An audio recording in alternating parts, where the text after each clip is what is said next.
Please be seated.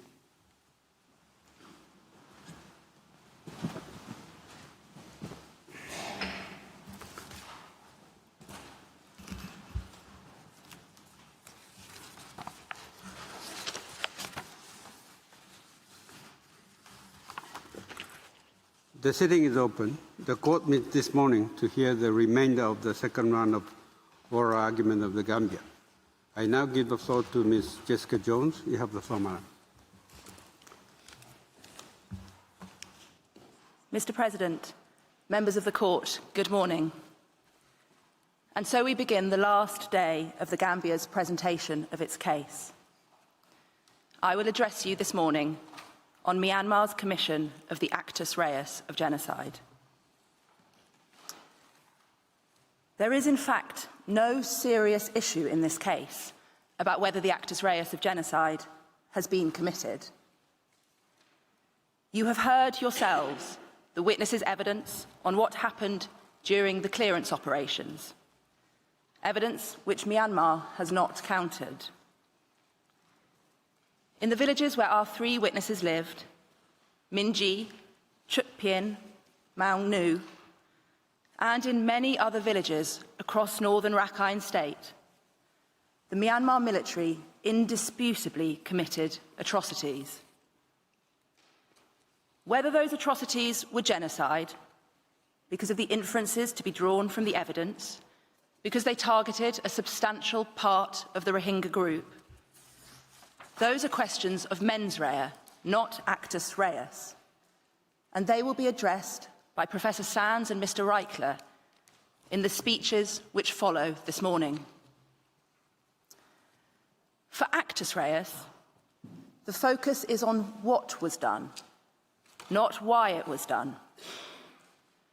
Proving actus reus requires simply proving that any of the acts described in Article 2 of the Convention were committed against members of the Rohingya group. So we ask of the evidence, was anyone killed? Was anyone caused serious bodily or mental harm? Were conditions of life deliberately inflicted on the group which were calculated to cause their destruction?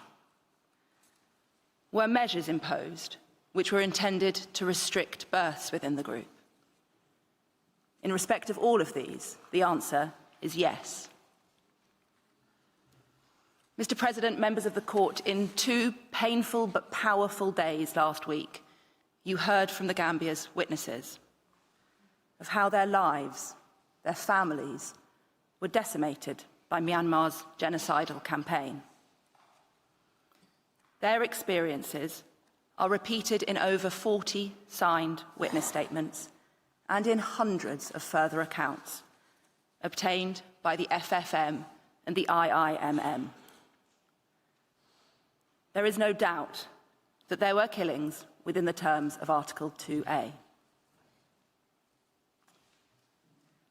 Mr. Blom-Cooper suggested last week that the Gambia has failed to distinguish between killings which fall within the terms of Article 2 as opposed to the killings of those actively involved in the violence, or unintentional collateral casualties, which do not. The reality, however, is that trying to focus on this distinction, a distinction that the Gambia accepts exists in the law, does not assist Myanmar. The evidence is clear and unwavering. Innocent civilians were intentionally killed. Witness MS's daughter was intentionally shot as she tried to flee. His wife and 4 other children were intentionally forced into a burning building to die. Witness NJ's infant son was stabbed and thrown on a fire. There is no possible argument that these children were people actively involved in violence. There is no evidence, nor any assertion that they were, nor indeed that they were collateral casualties. The circumstances of their deaths speak for themselves. Even Myanmar's own evidence, which Mr. Suleiman took you to yesterday, is that 376 ARSA terrorists were killed in the second wave of the clearance operations. What then of the 9,600 other people who were killed at minimum? Myanmar provides no case that they were combatants nor collateral casualties. The perpetration of killings within the terms of Article 2A is convincingly established. Mr. President, as a final point on the actus reus of paragraph A, I underscore that it does not matter for this stage of the court's analysis how many Rohingya were killed. Mr. Blom-Cooper suggested last week that 10,000 deaths were not enough to establish the actus reus of killing because it is not enough people to contribute to the physical destruction of the group as a whole.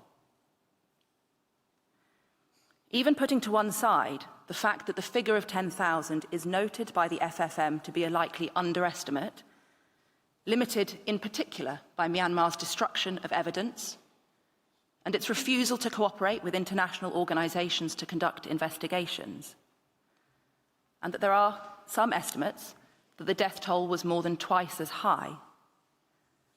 The Gambia does not accept that there is a numeric threshold which must be reached for the actus reus of genocidal killing to have occurred.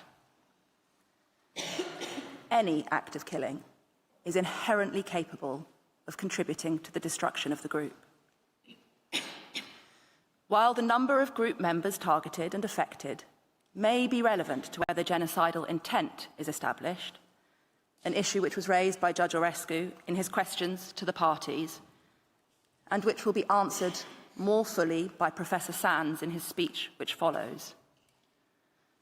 There is no quantitative requirement imposed on the actus reus. The 10,000 deaths, at least, which were caused by the Tatmadaw during the clearance operations, were each a human tragedy, and they were each a genocidal act within the meaning of Article 2A. Alongside those acts, Myanmar caused serious bodily or mental harm to members of the Rohingya group within the terms of Article 2B of the Convention. In the Christich judgment, the ICTY held that inhuman treatment, torture, rape, sexual abuse are among the acts which may cause serious bodily or mental injury. Each of these modalities of Article 2B was committed by Myanmar. By way of example from the evidence, the targeting of children, including by throwing them into rivers to drown, is plainly inhuman treatment. The barricading of people in burning buildings and gratuitous sexual mutilation, torture. Rape and sexual abuse were widespread, and Mr. Lowenstein yesterday reminded you of some of the harrowing evidence in that regard. The physical and mental harm caused by these acts is of the most serious nature. Similarly serious harm was caused by those who witnessed such acts perpetrated on their loved ones. As the ICTY has acknowledged, being forced to watch sexual attacks on a woman, in particular, a woman whom the witness knew as a friend, caused severe mental suffering. The evidence here is of precisely this happening over and over again. Husbands witnessing their wives raped, mothers their daughters, sisters, friends and neighbours. And, as in the cases of MS and NJ, parents seeing their children brutally murdered in front of them. The seriousness of the harm caused not just to those who suffered these acts, but also to those who witnessed them, was evident in their testimony to the court. The extent of their suffering more than 8 years after these events continues to be extreme. It is not, of course, necessary for the harm that is caused to result in permanent or irremediable damage, though one may expect that the acts described by the witnesses and in the UN evidence are such that serious permanent harm has been caused. Nevertheless, what is necessary is that the harmful conduct causes grave and long-term disadvantage to the ability of members of the protected group to lead a normal and constructive life, so as to threaten the physical destruction of the group. This point was made in your Croatia judgment, and the serious harm caused to the Rohingya amply fulfills this requirement. Thus, for example, the serious physical and mental harm caused by the widespread sexual violence, including gang rape, contributes to the destruction of the group because it affects and impedes normal marital relations for survivors afterwards. And it affects their ability and their willingness to bear children on whom the survival of the group depends. The specific targeting of children, about which there is so much evidence in this case, and who represent the future of the group itself, also causes serious harm in itself capable of leading to the destruction of the group.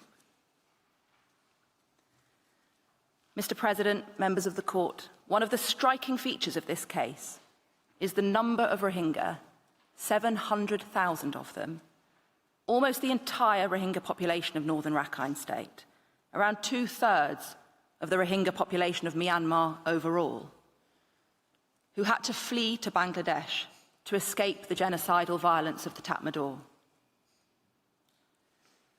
The circumstances of their desperate flight fall within the terms of Article 2B because of the serious physical and mental harm the refugees were caused.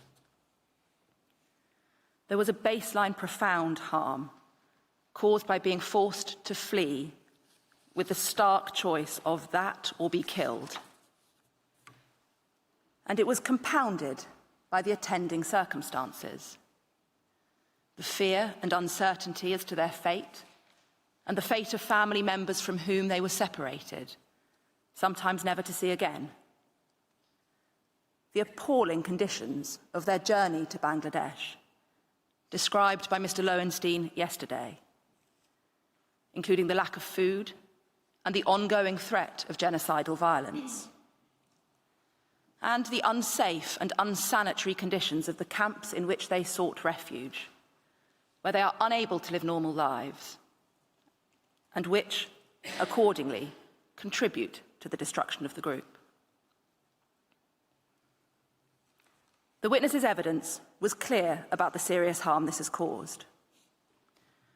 Recall witness MN, for example, who escaped the Tatmadaw's genocidal violence in Maungnu, but who had to flee from his village to survive. He told you straightforwardly, in response to a question from Judge Nolte, that he was, and I quote, afraid of being killed if I didn't flee. The consequence is that he has never been able to bury and properly mourn his murdered father. You saw for yourselves the continuing mental harm that has caused him. Or witness NJ, who, leaving behind the burned body of her infant son, not knowing the fate of her husband, fled from her own village to a relative's village nearby, but found herself having to flee again when 3 days later the Tatmadaw attacked that village too. And so she commenced her arduous journey to the relative safety of Bangladesh. Members of the group were undoubtedly caused serious harm by the extensive physical and sexual violence to which they were subjected and which they witnessed. And they were also caused serious mental harm, equally genocidal in its perpetration and effect, by the circumstances of their flight to Bangladesh. In respect of the actus reus of genocide enshrined in Article 2B, the evidence could scarcely be more compelling. On a widespread scale, the Tatmadaw, acting as an organ of the Myanmar state, caused serious bodily or mental harm to the Rohingya. Mr. President, because this is the second round of presentations and because you underscored on Friday the need for the parties to be succinct in our submissions, I am not going to address the Court today on the aspects of actus reus enshrined in Article 2C and D, intentionally inflicting conditions of life calculated to bring about the physical destruction of the group, and imposing measures intended to prevent births within the group. They are important features of Myanmar's conduct towards the Rohingya in this case, and they form a full part of the Gambia's case. The evidence shows that Myanmar perpetrated them. But you have our case on them. It was fully set out in Mr. Lowenstein's speech in the first round. I do not need to repeat it. And of course, it is sufficient for the purposes of your determination if any manifestation of the actus reus was committed, a feature which, on the body of evidence that exists, is conclusively established in this case. Indeed, Mr. President, members of the Court, when you consider all of the evidence in this case together, the signed witness statements before you of survivors and eyewitness, the hundreds of statements taken and relied on by the UNFFM and IIMM, the satellite imagery, the NGO reports, when you consider what all of that evidence shows, evidence on which, as Mr. Reichler explained yesterday, you can place substantial weight, there can be no doubt about the existence of the actus reus of genocide. Sadly, the evidence easily reaches the threshold of fully convincing. The first of the legal constituents of genocide is established. The second legal constituent, the mens rea, is what Professor Sands and Mr. Reichler will address you on next. Members of the Court, I thank you for your attention this morning and over the previous 2 weeks of this hearing. Mr. President, may I ask that you now call Professor Sands to the podium. I thank Ms. Jones for her statement. I now give Professor Philip Sands to address the Court. You have the floor, sir.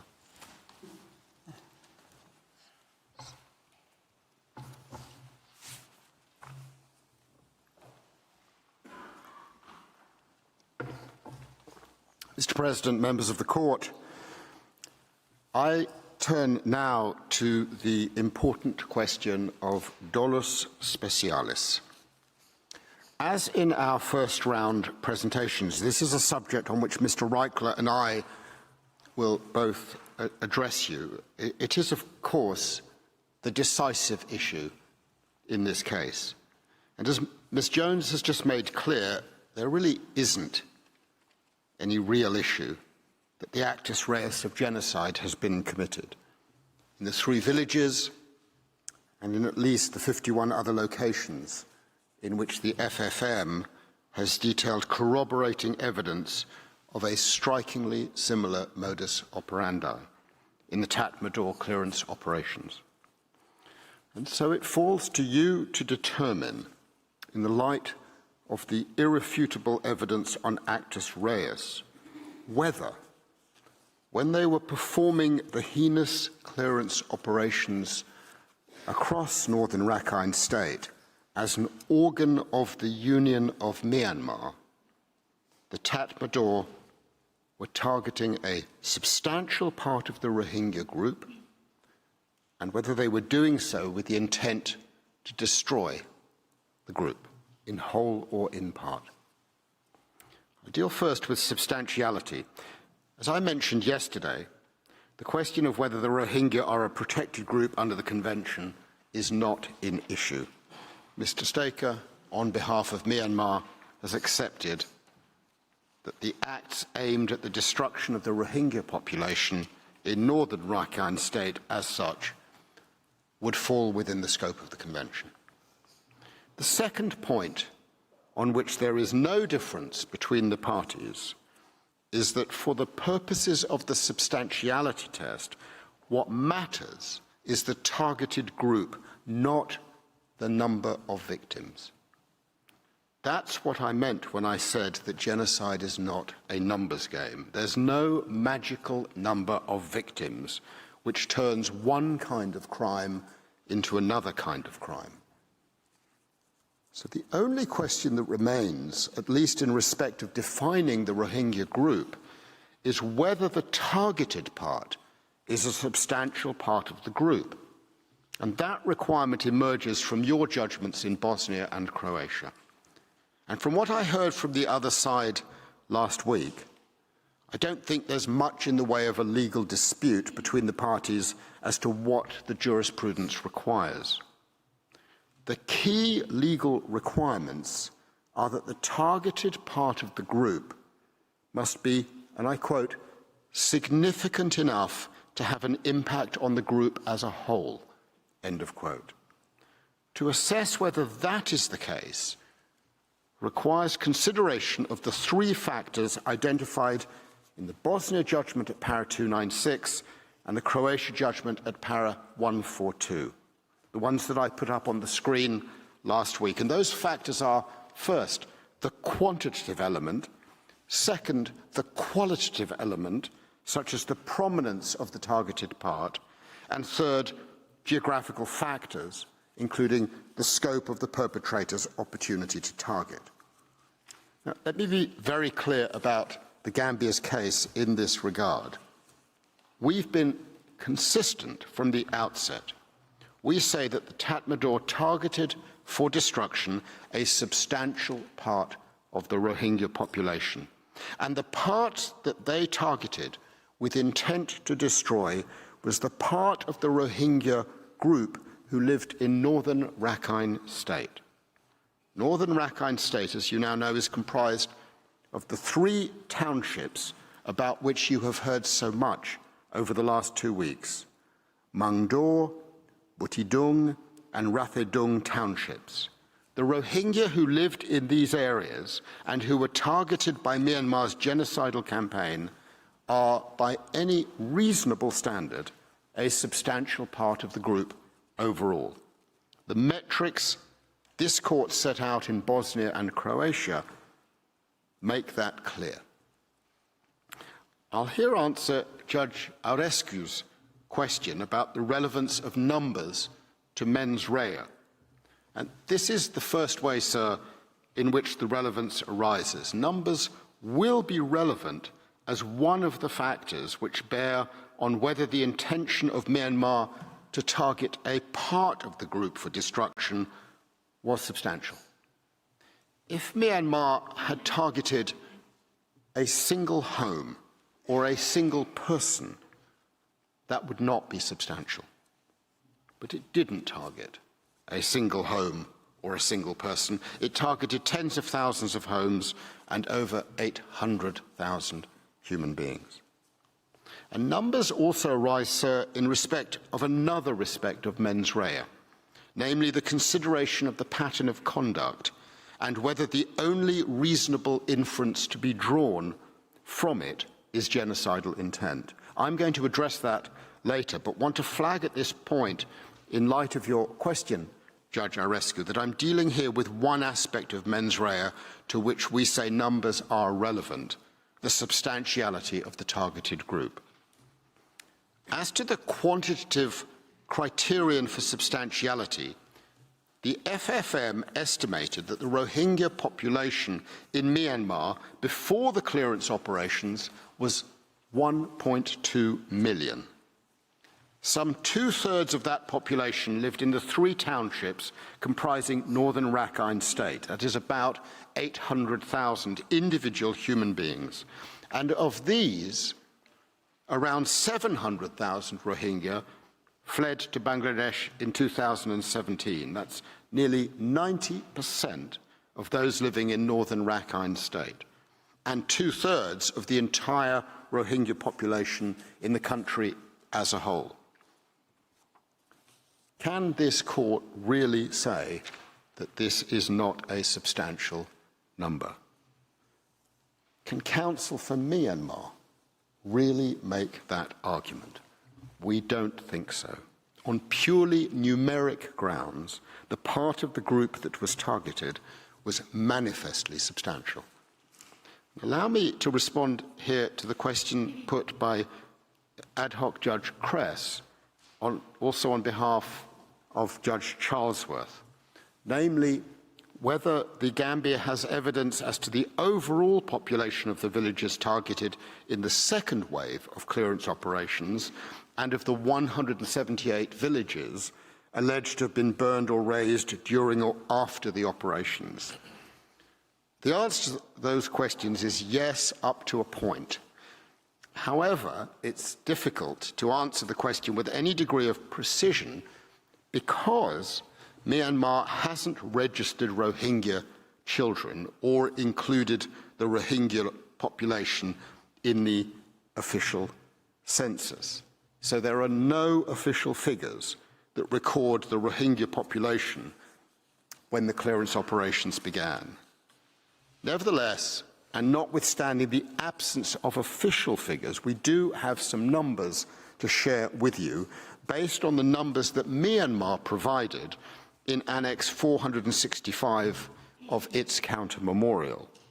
And these state, if you add up each individual line, that the Rohingya population of Mungdaw Township in 2017 was, and I apologize for the detailed numbers, 492,263 of a total population, including Hindus and other Myanmar describes as nationals, of 528,812. To this figure may be added from the same annex the Rohingya in Buthidong Township and Rathadong Townships, respectively 286,182 and 36,914 Rohingya. And that gives a total of 815,459 Rohingya in northern Rakhine State before the 2017 clearance operations. And this is very close to the estimate of 800,000 indicated in the 2019 FFM report.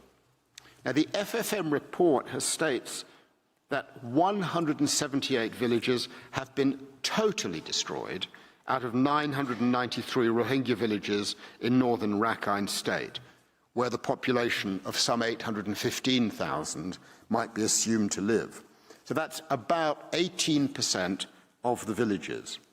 The FFM does not name the 178 villages, and so we're not able to cross-refer the population figures to the population figures that Myanmar has provided. But the FFM has also stated that it may be more, a further 214 villages have been partially destroyed. That is an additional 22% of the Rohingya villages. So that makes a total of 392 villages totally or partially destroyed, which is about 40% of the total. If you assume that the Rohingya population might be evenly spread across all of the villages, 40% of the Rohingya population equates to some 326,000 people. So as regards your question, ad hoc Judge Kress and Judge Charlesworth, as to the overall population of the 178 villages burned or razed during or after the operations, on the basis of the figures that I've just set out, we would estimate the population to be around 146,000 Rohingya. As regards your question on the overall population of the villages targeted in the second wave of clearance operations, we're not able to give an estimate. What we are able to estimate is the overall population of villages targeted and totally or partially destroyed during all the clearance operations. That population of the 392 villages, and of course it may be more, is around 322,000 people. If the targeted population is taken as all those living in northern Rakhine State, then we're talking about 815,459 people. And the evidence before you shows that some 700,000 Rohingya fled for their lives. What these figures offer is clear support for the conclusion that the targeted Rohingya population included all those living in northern Rakhine State, 815,000 or so people. Whether you take that figure, or 146,000 people, or 326,000 people, the number is, we say, substantial by any reasonable standard. I pause here to address Myanmar's argument that the targeted part of the group was not substantial because the estimates are that a mere 10 to 25,000 Rohingya were killed in the clearance operations.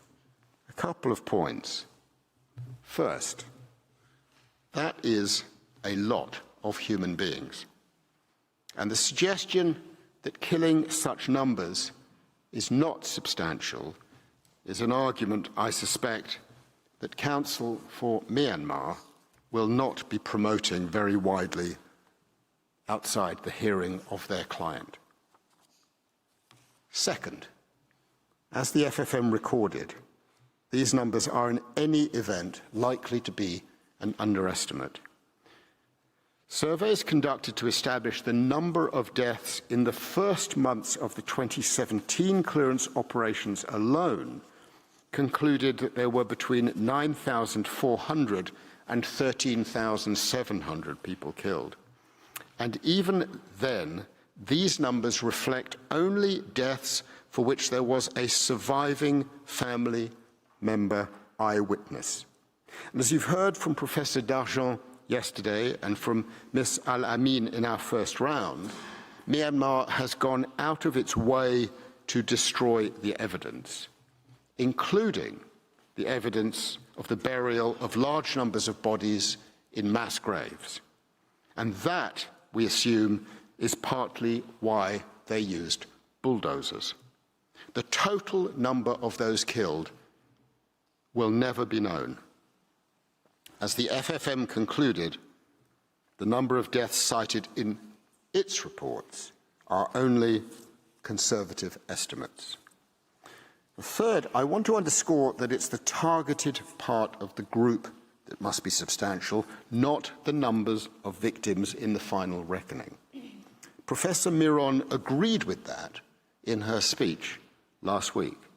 And as Professor Newton made clear in answer to the question posed by Judge Brandt, it would not change the facts of what happened, the pattern of conduct in respect of the targeted part of the group, if the Tatmadaw fired into crowds of fleeing Rohingya but happened to miss all of them. It would not alter the substantiality of the targeted part of the group if the babies thrown into wells and rivers and flames were in fact saved. The requirement for substantiality is not about the end result. It's about those towards whom the genocidal actors target their intentions and the genocidal acts that follow. And fourth, as I'm sure you have not forgotten, killing, as Ms. Jones said, is not the only genocidal act. Causing serious bodily and mental harm is also a genocidal act. Many more than 10,000 Rohingya were victims of beatings, stabbings, gunshot wounds and rapes. And 700,000 of them fled to Bangladesh to escape being killed or raped or mistreated or all of the above, with all the serious physical and mental harm that attaches to having to flee and to then have to live in difficult conditions and then know that you likely will never return to your home. On Friday, you heard from witness M1. She described her trauma, and she was able to return to Myanmar after 1 month and 5 days. And you heard her describe how she still suffers today. The 10 to 25,000 Rohingya who lost their lives in the course of Myanmar's genocidal campaign are, of course, in a sense, the headline victims. But the 700,000 who fled to Bangladesh for their lives were no less targeted than their murdered brothers and sisters. each and every one of them is also a victim of this genocide, and they form a substantial part of the group, the targeted group. And of course, amongst them are a huge number of children. And many people today in the Great Hall of Justice will have had their own family experiences, as I do, with my own mother, having seen what it means for a person to have gone through the trauma of separation and displacement as a child. The consequences are something that that person will carry for the rest of their lives. It never goes away. The fact that you have escaped with your life does not mean you are not a victim of genocide. And I hope that Counsel for Myanmar will not seek to argue the contrary.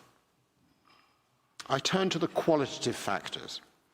The Rohingya of northern Rakhine State are emblematic of the Rohingya group as a whole, because northern Rakhine State is the only part of Myanmar where the Rohingya were a majority of the population, particularly in Mangdao and Buthidaung townships. In 2017, based on the figures that I mentioned that Myanmar has provided, the Rohingya made up about 80% of the population of northern Rakhine State. So just as Srebrenica was of immense strategic importance to the Bosnian leadership in the aim of creating an ethnically Serb state, so too was northern Rakhine State to the Myanmar leadership. The Rohingya of northern Rakhine State needed to be destroyed because it was the one place where they predominated, the one place which aberrated from an ethnically Rakhine Myanmar. And so to target them in this area was to target an emblematic part of the Rohingya community, the destruction of which would substantially affect the survival of the group. And this also means that Myanmar's frankly hopeless argument that it had a greater opportunity to destroy the group and did not take it because it did not target those Rohingya who were in IDP camps in Sitwe completely flounders. May I just say what a terrible argument that is, and I hope we will not hear it again. The Rohingya of the IDP camps outside northern Rakhine State were not the targeted part of the group during the clearance operations. On this third factor, opportunity available to the perpetrators, Myanmar once again, as you will have heard and seen for yourselves, cherry picks at the evidence. It says that because there were occasions when Rohingya were allowed to flee or encountered members of the Tatmadaw while they were fleeing, and amazingly they were not killed, that means the targeted part of the group wasn't substantial, or there wasn't an intent to destroy them. This analysis, if you can call it that, commits two basic errors. First, as I've said, it reduces genocide to murder and killing, and that's wrong, because there are 5 genocidal acts in Article 2, 4 of which were committed in this case. The fleeing Rohingya were subject to genocidal acts within Article 2b, and it was not necessary for them also to be killed in order for them to form a part of the targeted group. The second error is that it suggests that specific examples of perpetrators refraining from killing members of the group is enough to counteract all the other evidence before you that they acted with genocidal intent. This included, as you now know, abundant evidence. You heard it from witness MS, who told you about his young daughter being shot as she fled crossing a river, that those fleeing were not just left to make their way to Bangladesh, but were indiscriminately fired at as they fled, or had their boats intentionally sunk by the Tatmadaw so that they drowned rather than make it to the relative safety of Bangladesh. Mr. Reichel will have more to say about these events. The point here is that the court's assessment of genocidal intent has to be made by consideration of all of the evidence taken together. As the Ptolemaic trial chamber explained, this approach is in line with the fluid concept of intent. In the circumstances of the Ptolemaic case, which are, must be said, similar in some important respects to the circumstances of this case, and I quote, where the underlying acts of genocide were committed in a period of less than a month, in a confined geographical area, and by forces who, as the evidence has demonstrated, closely coordinated their activities to ensure the efficiency of both the killing and forcible transfer operations, it would be artificial to make a finding that genocidal intent existed for some acts and not for others. End of quote. Myanmar's attempt to identify some acts that it says were not genocidal, allowing fleeing refugees to pass while on their way out of the country to Bangladesh and not killing them, cannot undermine the substantial evidence that overall its conduct was genocidal, and the part of the group targeted was a substantial part of the whole. Mr. President, I turn now to the question of proving the specific intent to destroy. You will recall the Gambia's position based squarely on paragraph 373 of the Bosnia judgment. There's no issue there. The specific intent can be established by reference to either particular circumstances or by reference to a pattern of conduct, and that in this case, we say both approaches establish conclusively that Myanmar acted with genocidal intent. The particular circumstances approach, we say, arises at least in respect of the three main villages on which you have heard so much, Mingi, Maunung, and Chutpien. Those are the villages from which the three witnesses you heard from last week came. The particular circumstances each of them described with dignity and poise, and which left me, as many others in the room, deeply affected, do not permit of any conclusion other than that the clearance operations in their villages were acts that are properly characterized as genocidal within the meaning of the 1948 Convention. There is no world in which the shooting of MS's daughter as she waded across a river to escape was not genocidal, or the intentional burning of his wife and 4 other children inside a house. There is no world in which the gang rape of NJ, the murder of her infant child in front of her, was not genocidal, nor the murder of MN's 80-year-old father and 8-year-old nephew. These are not only war crimes or only ethnic cleansing. And let us be sure, because the court has made this clear, the mere fact that they might also be these other crimes does not mean that they cannot be and are not also acts of genocide.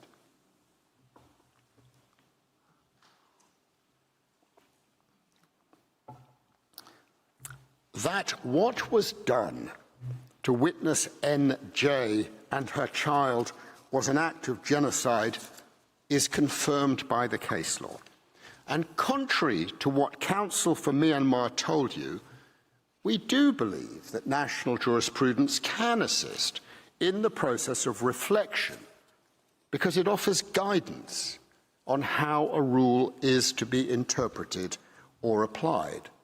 And in this regard, we have found instructive, especially instructive, the jurisprudence from Germany, because it interprets and applies a definition of genocide that is in effect a direct transposition of the language of Article 2 of the 1948 Convention, and because the judgments cite 2 international judgments, including the judgments of the International Court of Justice, for assistance in interpreting and applying German domestic law.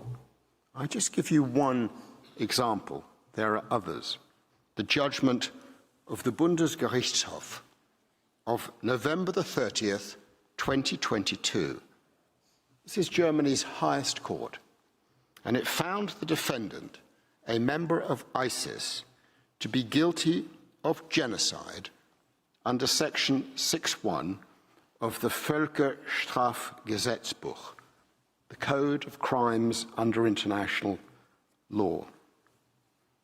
The guilt of that defendant arose for his acts, actus reus, against just 2 people. Knowingly and I quote, knowingly and intentionally inflicting serious physical injury on the daughter of the joint plaintiff and serious psychological injury on the plaintiff. And the mens rea in that case was the intention of destroying the Yazidi religious group as such. I should say here that these are my own translations of the German original, so they are not official, and I stand to be corrected by and defer fully to Judge Nolte and ad hoc Judge Kress on the translations. And of course, we accept completely that the judgment of the Bundesgerichtshof is not binding on this court. Of course it's not. But it's a very helpful authority. Why? Because it offers the clearest support for the proposition that the murder of a woman's child and the gang rape of that woman will be treated as an act of genocide by the highest court of an important country, where those acts are intended to destroy a part of the group of which she was a member as such. And so it is with the 3 witnesses who came all the way to The Hague to give a voice to their villages. Each of their neighbours who survived have equally horrifying stories to the ones you heard. The extreme brutality, the indiscriminate nature of the attacks, the targeting of children, the targeting of those who were fleeing, the sexual violence, the burning and the destruction, the bulldozing. These were central features of Myanmar's conduct in the 3 main villages, and at least 51 more according to the FFM, and they conclusively demonstrate in our submission genocidal intent. And we commend again to this court the joint declaration of Canada, Denmark, France, Germany, the Netherlands, and the United Kingdom, not just any countries, who deal with this approach to establishing genocidal intent. As they put it in paragraph 52 of their joint submission, citing the jurisprudence of this court, and I quote, "The declarants note that the court's express reference to a reasonableness criterion is key to a balanced approach. The court highlights the central importance of reasonableness by observing the notion of reasonableness must necessarily be regarded as implicit in the reasoning of the court, not least to avoid an approach," these are the key words, "that would make it impossible to reach conclusions by way of inference." And then at paragraph 54, and I quote, "When assessing whether specific intent can be inferred, a court or tribunal must assess the evidence available to it comprehensively and holistically. The jurisprudence of international criminal tribunals demonstrates that this approach is not only desirable, but an important element of the sound administration of justice. In this respect, the declarants agree with the approach of the ICTY Appeals Chamber, which required trial chambers to assess whether all of the evidence taken together demonstrated a genocidal mental state, while noting that a compartmentalized mode of analysis would obscure the proper inquiry. And obscure a proper inquiry is exactly what Myanmar tries to do by compartmentalizing. The accounts of the 3 witnesses you heard from were at one with the testimony of Professor Newton, who wrote in his 2020 report, and I quote, "The only plausible conclusion from the available evidence is that the clearance operations were conceived, coordinated and conducted with the intention of destroying the Rohingya population on the basis of their ethnic and religious identity," end of quote. And of course, that report from 2020 could have been challenged. They could have found an expert to say, he's wrong. They've had 5 years to do that. Have they done it? No, they have not.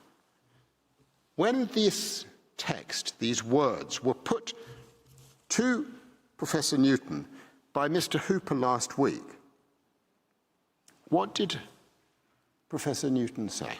I quote, "For a person who is solely a military expert, but based on this evidence, sir, I absolutely stand by that statement," end of quote. He has not budged in the face of everything Myanmar has raised.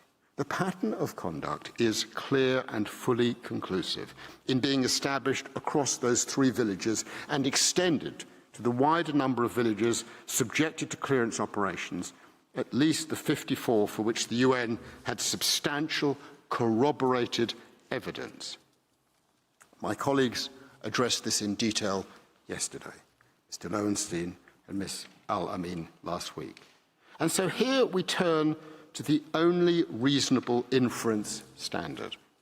Again, I flag, in response to your question, Judge Arescu, that numbers, particularly in terms of the scale of what occurred, are relevant in this sense. They serve as evidence that genocidal intent is a reasonable, and indeed the only reasonable inference to be drawn, the only explanation that can make any sense for why the Tatmadaw acted as they did.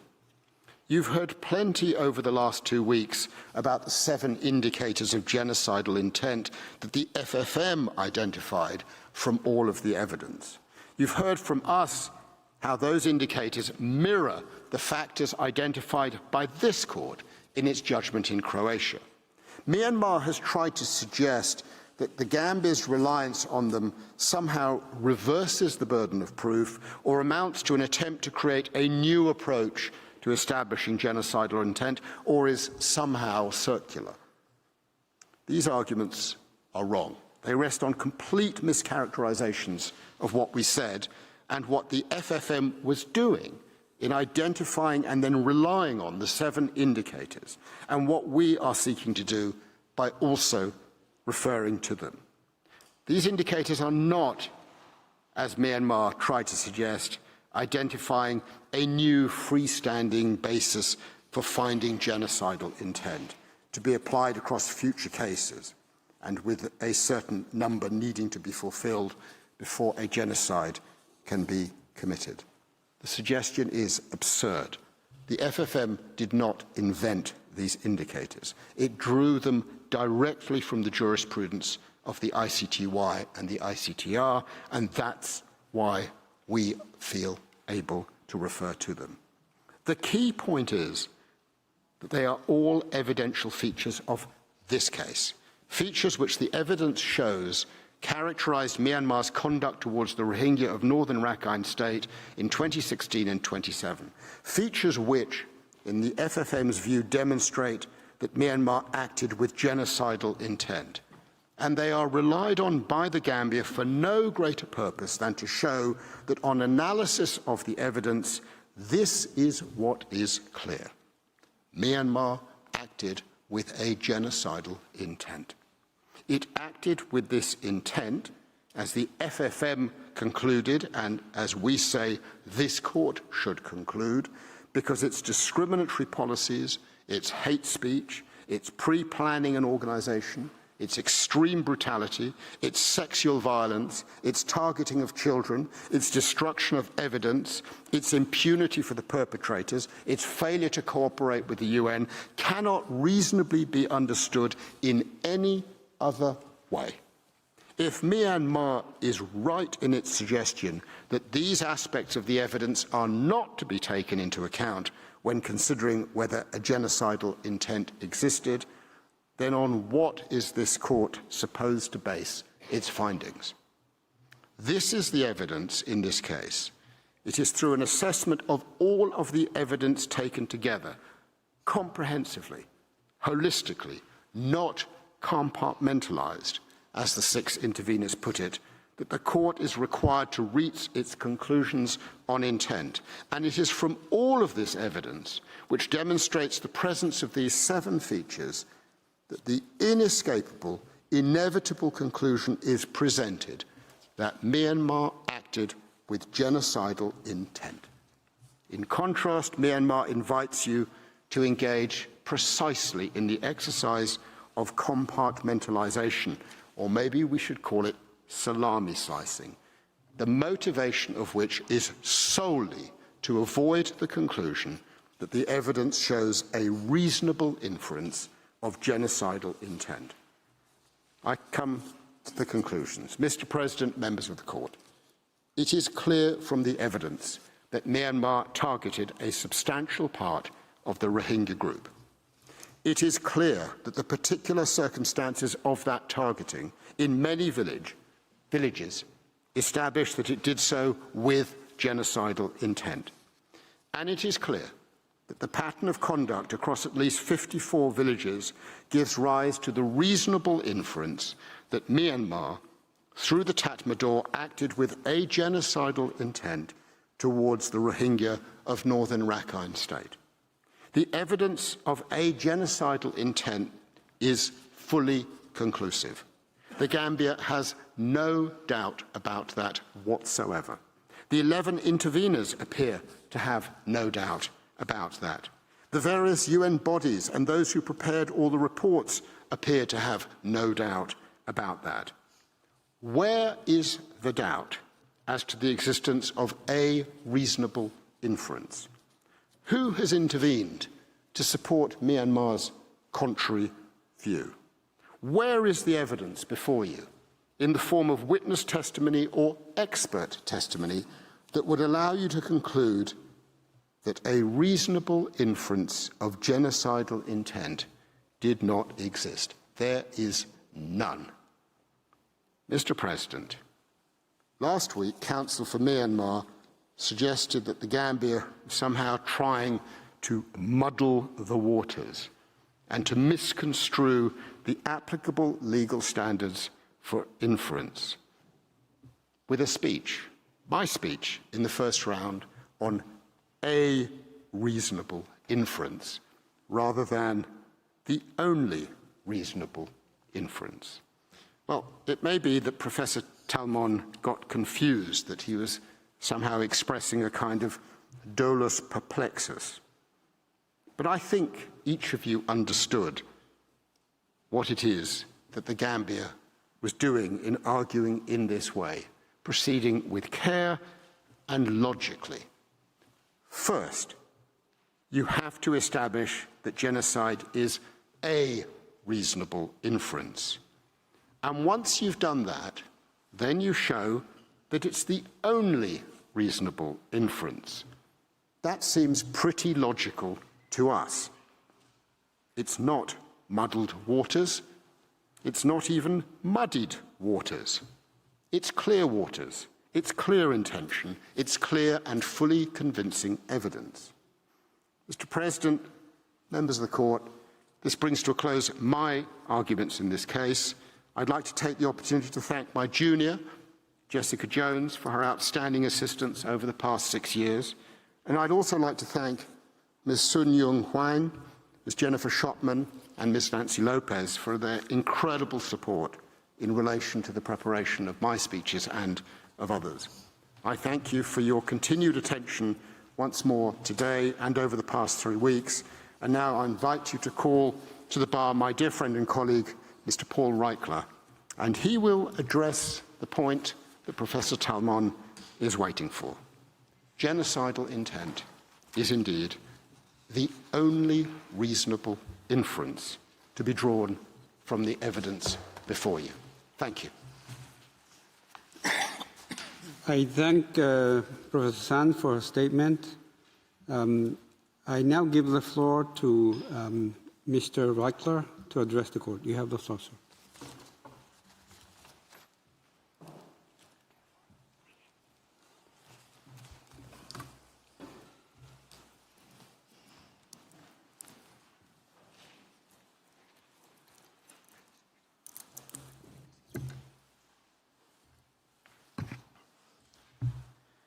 Mr. President, members of the court, good morning. I will address you, as I did in the first round, on why Myanmar's intent to destroy the Rohingya group is the only reasonable inference that the evidence permits you to draw from its pattern of conduct. I may refer to some of the points in my first speech, but I will not repeat them. I will focus on responding to Myanmar's arguments about their intent in carrying out the clearance operations in 2016 and 2017, as you heard from them last week. One of the great benefits of oral hearings is that the parties have relatively little time, as compared to the written phase of the pleadings, to present their arguments. With experienced counsel on both sides, this normally results in their concentration on the main issues and brings the principal points of disagreement into sharp focus for the court, especially by the time we get to the second round. And such is the case here, with respect to the disagreement on Myanmar's intent in carrying out the clearance operations in the manner it did. For the Gambia, as you know, the evidence is compelling and fully convincing that Myanmar acted with the intent to destroy the Rohingya population in northern Rakhine State for the reasons Professor Sands and my colleagues who spoke yesterday have explained. For Myanmar, in contrast, as they have said repeatedly, their intent was counterinsurgency, to respond to what they called ARSA's terrorism. They have stuck to this story since the beginning of the case, through the counter-memorial and the rejoinder, and at these oral hearings. Mr. Blom-Cooper told you that the inference you should draw from Myanmar's actions during the clearance operations is that, quote, the intent of Myanmar was to confront terrorism. Professor Talman identified a range of hypothetical intentions, but you will have noted that he avoided attributing any of them to Myanmar, and he cannot do so because Myanmar has never argued for them and there is no evidence to support them. In sum, they have put all their eggs in the counterterrorism basket. So the dispute between the parties could not be clearer, and it is this.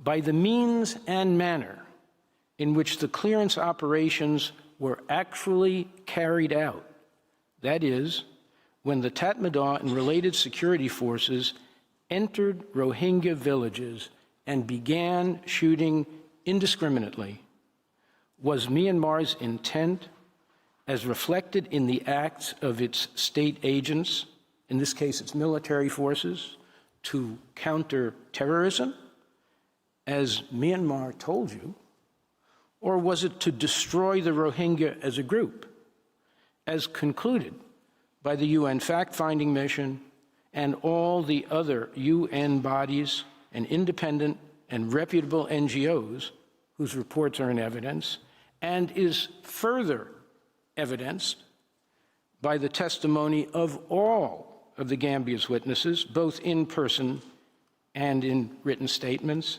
and in the reports and testimony of Professor Newton, the only expert witness to have submitted reports and appeared before you. That is the key question for you to answer. In regard to this key question, I will make several points. First, it is now agreed by the parties that genocide can occur during counterterrorism operations. This is a huge point. As Professor Sands pointed out yesterday, Myanmar's lead counsel, Mr. Staker, expressly conceded this at the hearings. The issue is now beyond dispute. Genocide can accompany counterterrorism operations.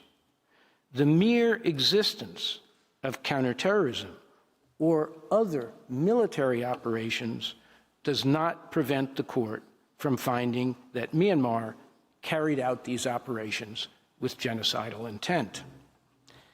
This is fully consistent with the ICTR's judgment in the Akiyesu case and the German court's ruling in the case concerning the Yazidi genocide in Iraq, both of which we cited in our first round and Professor Sands mentioned today.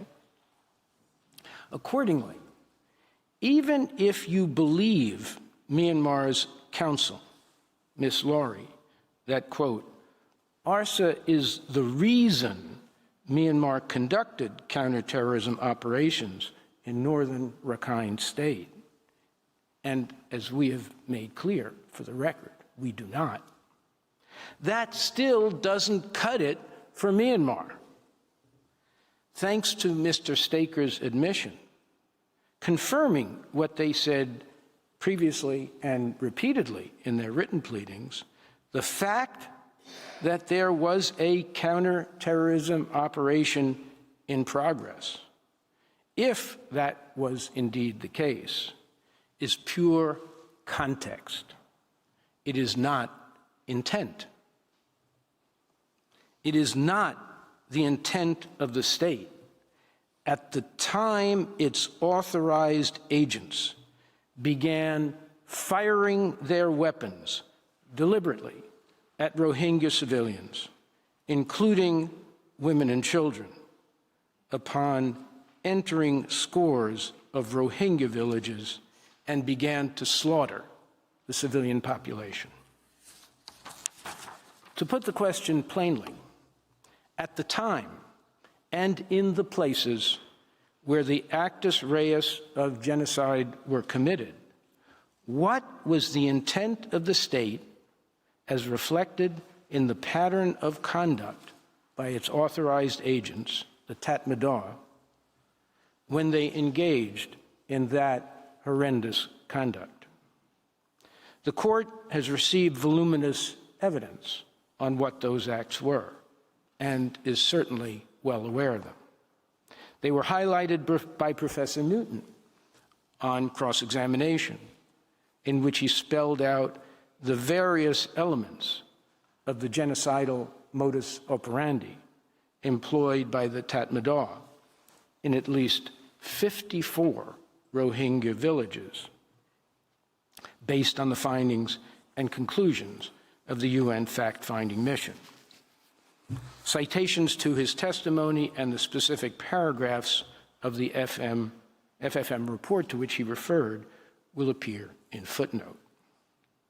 Yesterday, I enumerated them in my speech, as did Ms. Ho, and Mr. Lowenstein, and Mr. Suleiman.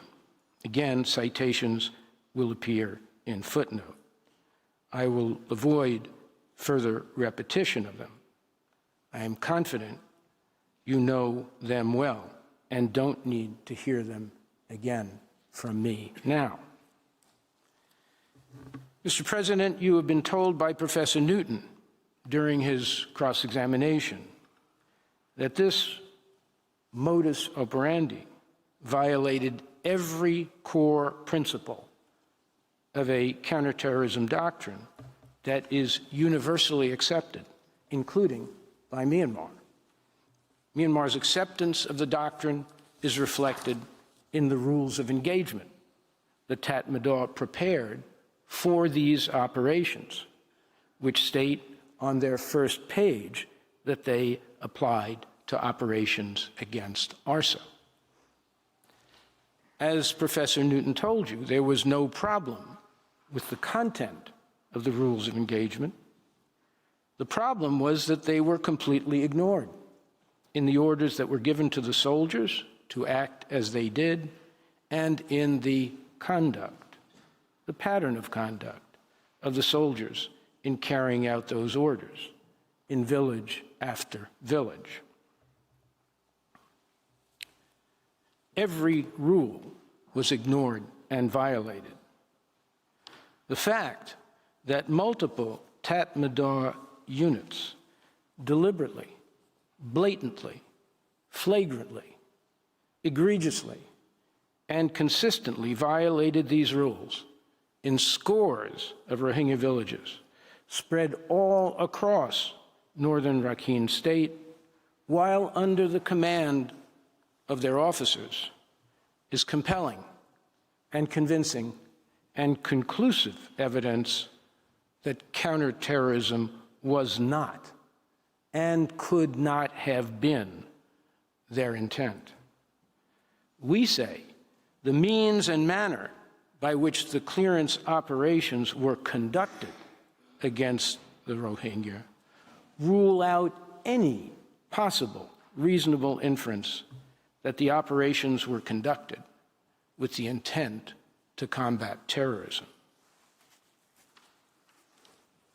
The court must, of course, examine the totality of the evidence and make its own determination of what is reasonable to infer from this pattern of conduct. In doing so, it is, of course, free to consider other possible inferences as to intent beyond the two inferences advocated respectively by the parties. If Myanmar's intent was not counterterrorism, as it stubbornly continues to maintain, what could its intent have been other than to destroy the Rohingya group in whole or in part? For example, given the mass exodus of Rohingyas to Bangladesh, does the evidence convince you that Myanmar's intent was to forcibly displace or to ethnically cleanse the Rohingya group rather than to destroy it? Myanmar has not made that argument, and we say it cannot do so because there is no basis in the evidence from which you could reasonably infer that this was Myanmar's intent. The question was put to Professor Newton last Thursday. He was asked, could this have been ethnic cleansing? This was his response, which I will quote in full to avoid any suggestion that we are using it selectively.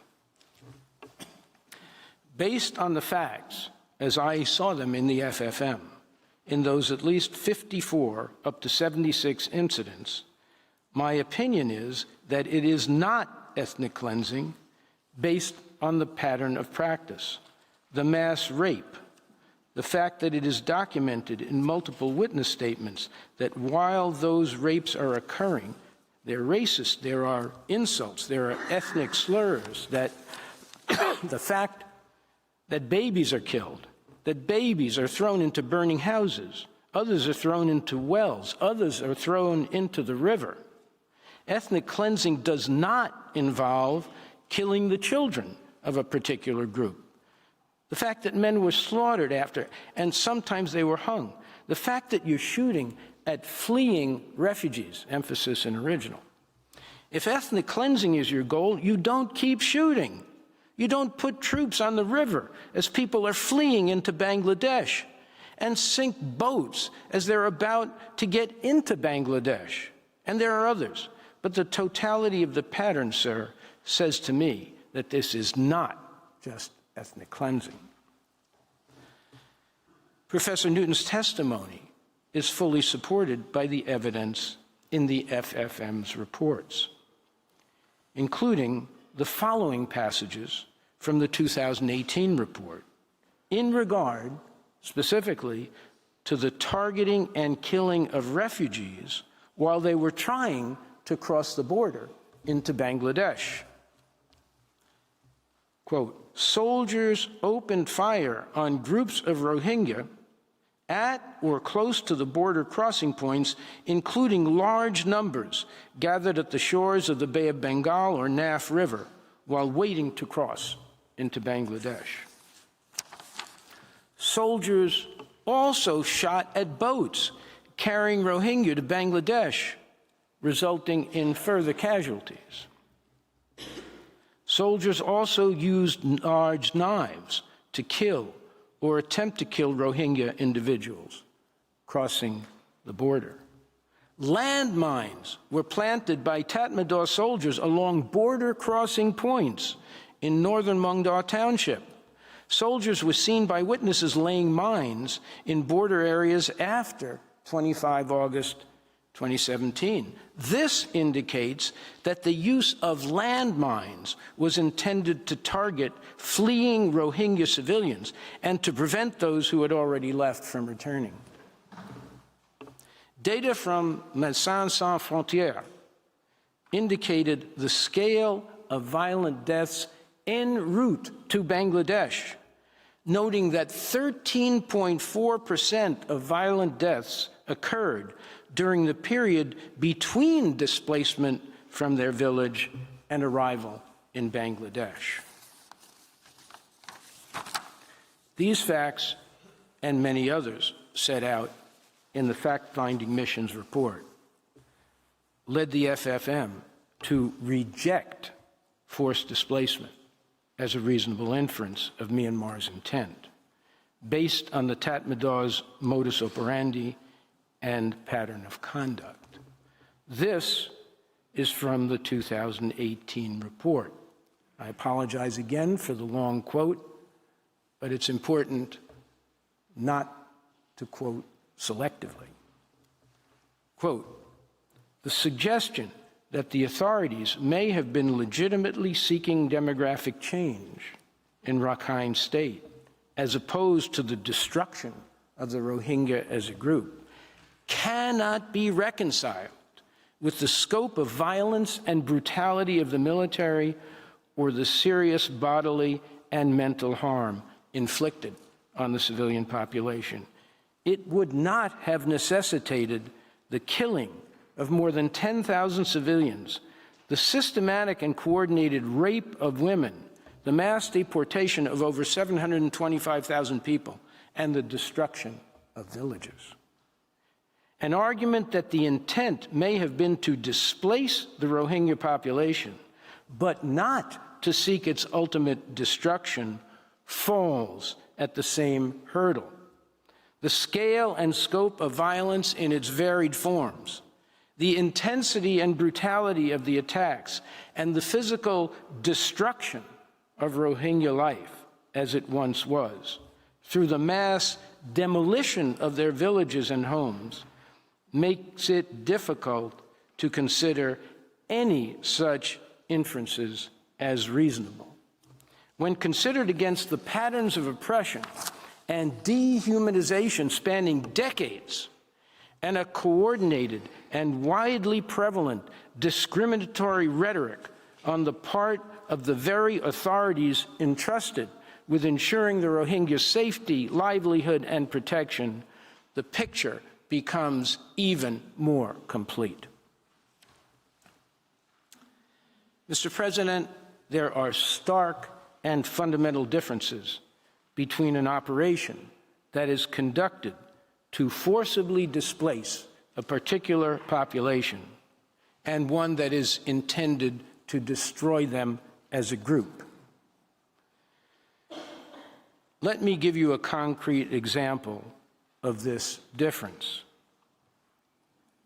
It comes from your own jurisprudence, specifically in the case of Georgia v. Russia. I will be very careful to keep my discussion of the case uncontroversial, since I was an advocate in that case. Georgia, as you will recall, accused Russia of forced displacement of ethnic Georgians from what was then the Georgian province of South Ossetia, in violation of the Third Convention. Provisional measures were ordered upon Georgia's request. The evidence on which the court relied to determine that Georgia's claims were plausible was this. In 2008, Russian troops crossed the international border into South Ossetia, the population of which was roughly half ethnic Georgian and half ethnic Ossetian, the latter being the group favored by the Russians. The evidence showed that when the Russians arrived at ethnic Georgian villages, or mixed villages, they ordered the Georgian population to leave South Ossetia and head south across the provincial border into Georgia proper. There was no evidence of targeting or significant physical harm done to those Georgians who complied.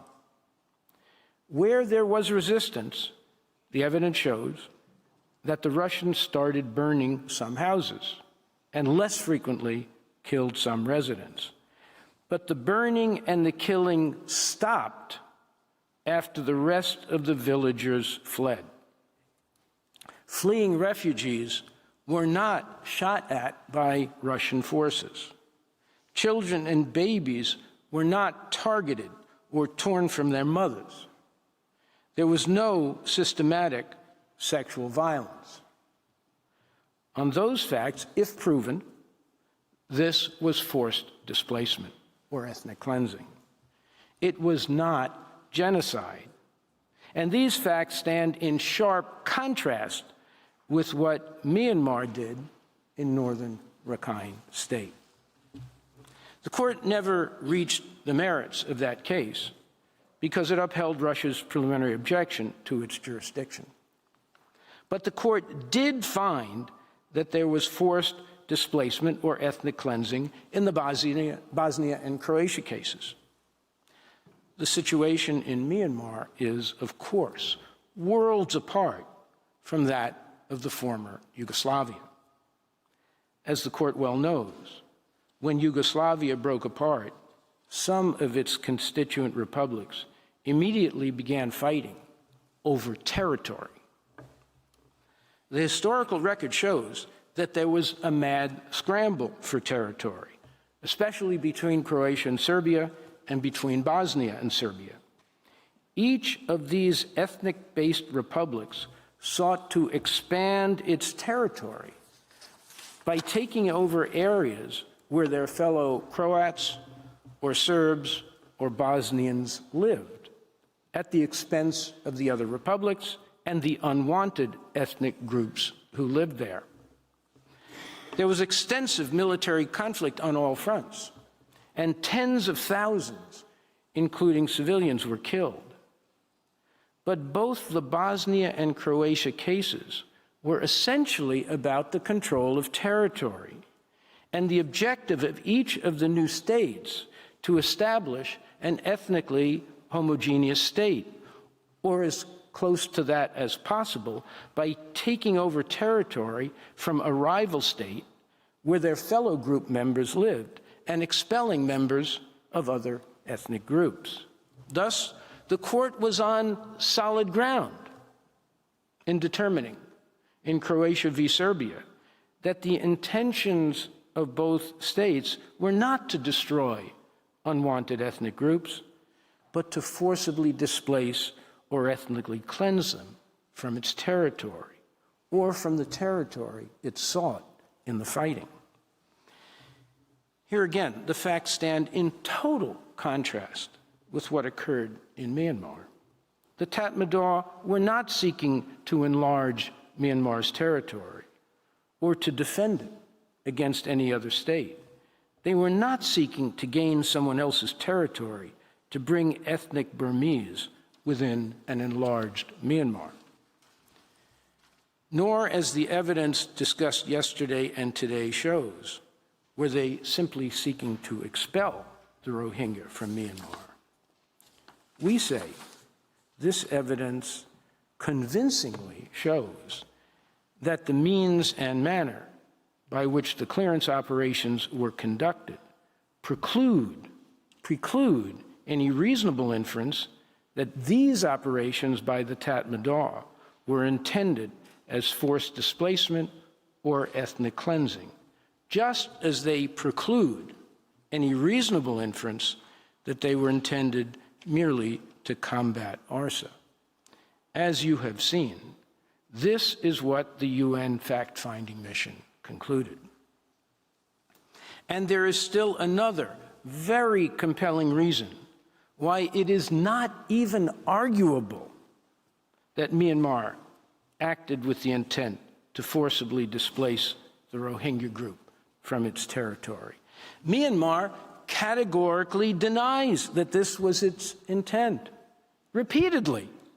Last Tuesday, Myanmar told you in no uncertain terms that, in the words of Mr. Blom Cooper, the, quote, large movement of Bengalis from Rakhine State to Bangladesh was not the product of a deliberate policy or intent to systematically displace the population into Bangladesh. In its written pleadings, in at least 5 different places, Myanmar makes the same denial. Here is just one example of their multiple denials that they intended to ethnically cleanse or forcibly displace the Rohingyas. This is from the rejoinder. The fact that Myanmar entered into arrangements for the repatriation of those who went to Bangladesh in 1978 and in 1991-1992, and is willing and prepared to accept repatriation of those currently in Bangladesh, is inconsistent with the alleged intention to remove this population from Myanmar. Mr. President, if there is one thing in respect to mens rea that the parties agree upon, it is that Myanmar did not act with an intent to forcibly displace or ethnically cleanse its Rohingya population. It would be striking in such circumstances, and especially in light of the totality of the evidence, including the express findings of the UN fact-finding mission, for the court to determine, notwithstanding the parties' agreement on this point, that Myanmar's intention was to forcibly displace or ethnically cleanse the Rohingya group from northern Rakhine State. The court would be adopting a position that neither party has argued for, that both parties reject, and which is completely belied by the evidence, including expert testimony. To be sure, hundreds of thousands of Rohingyas fled to Bangladesh. But this was because it was the only place to which they could escape being killed by the Tatmadaw, since it was close by and accessible by land or by river crossing, at least for the majority of Rohingyas from northern Rakhine State, and Bangladesh, to its honor, mercifully kept the border open to these refugees. Yes, there might have been a few Tatmadaw soldiers who did not interfere with these border crossings, but they were the exceptions rather than the rule. The fact that so many Rohingyas made it to Bangladesh was not due to the Tatmadaw's kindness, but to the sheer volume of the refugee flow, which made it impossible to stop.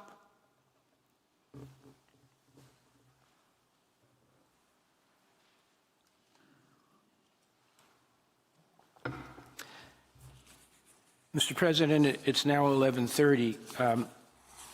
If I may, I would like to continue with my speech. If a coffee break is desired before I finish, may I suggest that a convenient place to stop would be after paragraph 29, but I'm in your hands. I think you should complete your statement. Thank you, Mr. President. I regret to say that we cannot avoid the suspicion that Myanmar, out of desperation, might change its narrative in the second round after we have finished speaking, and there is no opportunity for us to respond further. Subtly, but not so subtly that we did not notice, Professor Talman recalled at the close of his speech on 16 January that 6 years ago at the hearings on provisional measures in December 2019, Myanmar's former counsel, Mr. Shabas, who resigned after the military coup, suggested that there might be other explanations for Myanmar's conduct, including, quote, ethnic cleansing. Was Professor Talman dropping this breadcrumb so that they could say they mentioned it in the first round, thus making it fair game for their second round? We hope not. It would be quite unseemly for Myanmar to make a 180-degree reversal of its long-held position in the second round. And it would be directly contrary to Mr. Blom Cooper's renewed assurances last week that forced displacement was not Myanmar's intent. But even if they leave Mr. Blom Cooper hanging out to dry in the second round, there are other reasons why a reversal of their position would not preclude you from concluding that the only reasonable inference, the only reasonable conclusion to be drawn from the totality of the evidence is that Myanmar acted with the intent to destroy the Rohingya as a group. As I pointed out in the first round, even in a case which is not this one, where there has been forced displacement or ethnic cleansing, a finding of genocidal intent may still be made if the court finds that the intent of the displacement was to destroy the group. On this point, it is worth recalling the court's language in each of its prior cases under the 1948 Convention. In the Bosnia case, the court said, quote, "This is not to say that acts described as ethnic cleansing may never constitute genocide, if they are such as to be characterized as, for example, deliberately inflicting on the group conditions of life calculated to bring about its physical destruction in whole or in part. That is to say, with a view to the destruction of the group as distinct from its removal from the region." That is this case. To the same effect, in Croatia, the court explained that genocidal intent could have been established. That is, that the intent to destroy the group was the only reasonable inference if the evidence had shown that the, quote, forced displacement was carried out in circumstances calculated to result in the total or partial physical destruction of the group. This case certainly meets that standard. As the court has made clear, depending on the totality of the evidence, even where the court has found ethnic cleansing or forced displacement to have occurred, it can also find genocide if these practices, if these actions reflect the intent of the state acting through its authorized agents to destroy the protected group. It is significant that the joint interveners, Germany, France, the UK, the Netherlands, Denmark, and Canada, agree with this at paragraph 46 of their joint declaration of intervention, to which we refer you. Just as ethnic cleansing and forced displacement can be genocidal if they are carried out with an intent to destroy the group, so can war crimes and crimes against humanity. As Professor Sands explained, there is some overlap among these legal concepts. Of course, not every war crime and not every crime against humanity will be genocide. But the specific acts listed in Article 2A through D of the Convention as the actus reus of genocide may also be war crimes or crimes against humanity, which will constitute genocide if they are committed with genocidal intent. In other words, the mere fact that certain crimes are war crimes or crimes against humanity does not preclude a finding that the same acts constitute genocide if the evidence establishes that they were crimes as defined by Article 2, subparagraphs A through D, and that they were committed with the intent to destroy a protected racial, ethnic, or religious group. Here, as we have shown you, the evidence collected by the UN fact-finding mission and many, many others convincingly establishes that the crimes committed in northern Rakhine State were committed with the intent to destroy the Rohingya as a group, and that they constitute genocide. Mr. President, I will conclude by providing the Gambia's response to the final part of Judge Hammoud's second question, since Professor Sands, after providing our answers to the first question and the first part of the second question, left the rest for me. Specifically, I will respond to this question, quote, if there exist other motives or objectives for a state in addition to genocidal intent that can be established by such evidence, would this negate the possibility of proof of dolus specialis as the only reasonable inference?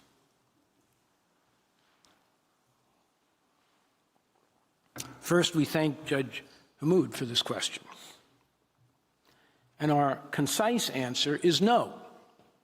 This would not negate dolus specialis as the only reasonable inference.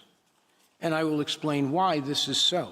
First, or second, as the Court has recognized, drawing from consistent ICTY jurisprudence, there is a clear difference between motive or objective of an act or operation and the intent with which it is carried out by the agents of the state. I addressed this issue in the first round, and rather than repeat myself, which we have been urged not to do, I will refer you to my discussion of this point at pages 37 to 43, paragraphs 16 to 34 of the transcript for Wednesday afternoon, 14 January. To quickly summarize, though, motive is the reason or purpose for the action or operation that is undertaken.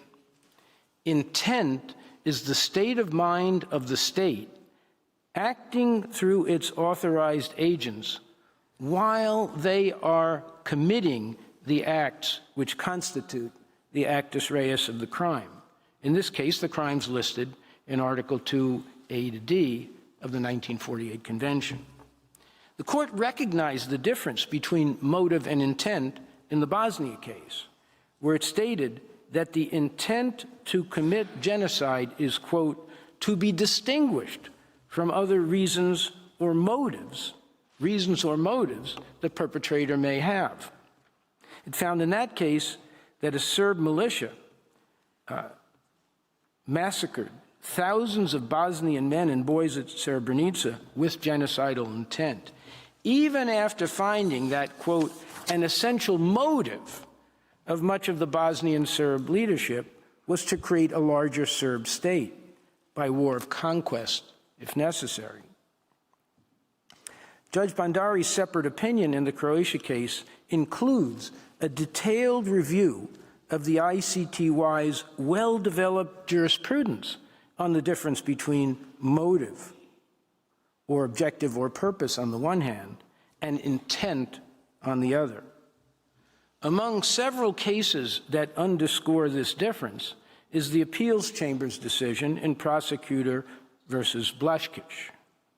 quote, mens rea is the mental state or degree of fault which the accused held at the relevant time. That is the time when the acts are being committed. Motive is generally considered as that which causes a person to act. As far as criminal responsibility is concerned, motive is generally irrelevant in international criminal law. The Gambia agrees with what the ICTY rulings cited by Judge Bandari say, quote, that genocidal intent may exist simultaneously with other ulterior motives. This point is not or should not be contentious. Myanmar agrees with us. They agree with us that there is a difference between motive and intent. Professor Talman acknowledged this on 16 January, and I quote his words, quote, motive and intent are not the same. And as I said previously, Mr. Staker agreed that even if counterterrorism was Myanmar's motive or objective, that would not rule out that the Tatmadaw acted with genocidal intent. As applied in this case, even if you are convinced that Myanmar planned the clearance operations for the purpose or for the reason, to use Myanmar's counsel's words, of combating terrorism, that would only give you the motive for the clearance operations. What matters under the Genocide Convention is the intent of the state at the very time its authorities were carrying out these operations in the Rohingya villages of northern Rakhine State. At the very time they were attacking innocent civilians indiscriminately, segregating and executing men and boys, raping and gang raping women and girls, killing children and infants, tossing them into fires, burning Rohingya homes and entire villages, targeting and killing fleeing refugees before they could escape to safety in Bangladesh. And for many months afterward, extending well into 2018, continuing to destroy more and more Rohingya villages, including over 180, which Myanmar admits, they admit there were no ARSA activities, and then bulldozing over Rohingya structures to erase any presence or memory of them, and promoting resettlement by the ethnic Rakhine, or constructing military bases where the Rohingya lived. It is from this pattern of conduct, conclusively established to the standard of fully convincing by the totality of the evidence, that you must determine whether there is any reasonable inference that you can draw other than that these atrocities were committed with an intent to destroy the Rohingya as a group as such. It is not sufficient for there to be another possible or plausible or potential or hypothetical inference to negate dolus specialis, to use Judge Hamoud's words. There must be a reasonable alternative inference to be drawn from the totality of the evidence, not just any inference. We say emphatically that there is none. The only reasonable inference that can be drawn from Myanmar's pattern of conduct, the only reasonable conclusion that can be drawn is that Myanmar acted with the intent to destroy the Rohingyas as a group. This is the very definition of genocide. It is the court's own definition. I will conclude with the same words with which I concluded my speech on this subject last week, which are the court's words in the Bosnia case. Quote, "Where these requirements are satisfied, the law must not shy away from referring to the crime committed by its proper name." Mr. President, members of the court, that name is genocide.